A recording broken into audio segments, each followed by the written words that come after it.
Hampshire's promotion bid was dealt a blow on the first day of their latest LV County Championship match at the Ageas Bowl, where Kent's Daniel Bell-Drummond and Sam Northeast were amongst the runs, both with hundreds, with the former making the best score of his career. Rob Key batted after winning the toss, but his old teammate Matt Coles haunted him, a full-length delivery with just his second ball of the match, bowling the Kent captain.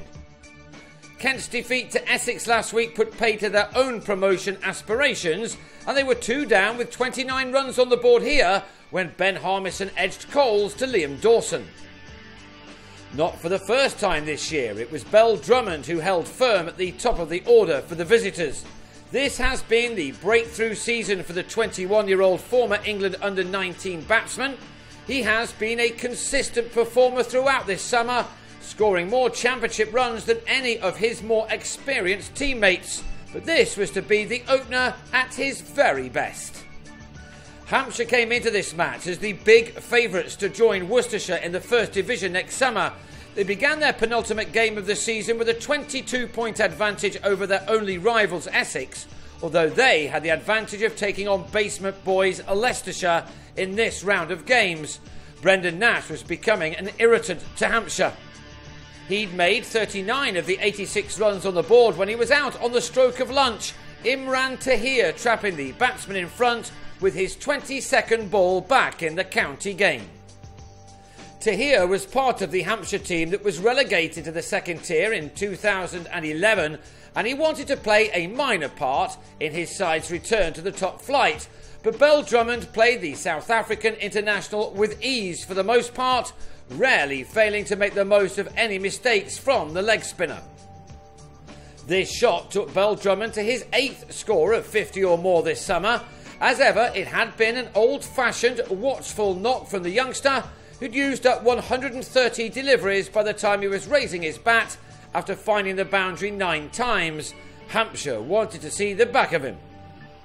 Instead, they didn't manage a single wicket between lunch and tea, in which the visitors carefully accumulated 92 runs in 32 overs, Northeast continuing his fine recent form in making 45 of those runs in the session.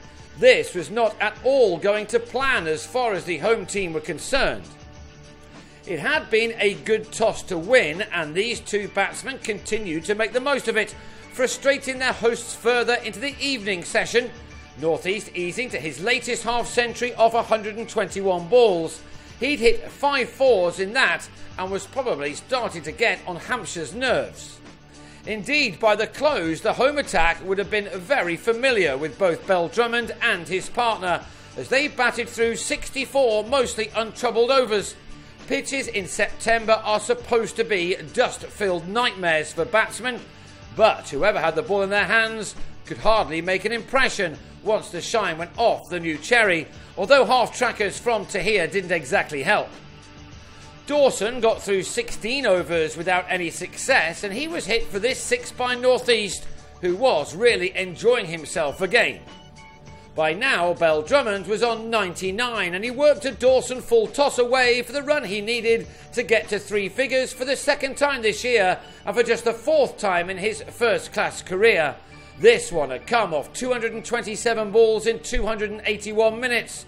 He'd found the boundary rope on 16 occasions. It had been hard work, but a knock filled with class and determination from a young man with a big future ahead of him.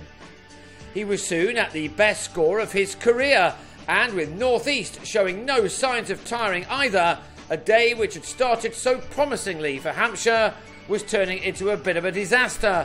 Just 1 bowling point accrued, while Essex were looking good for plenty at Grace Road.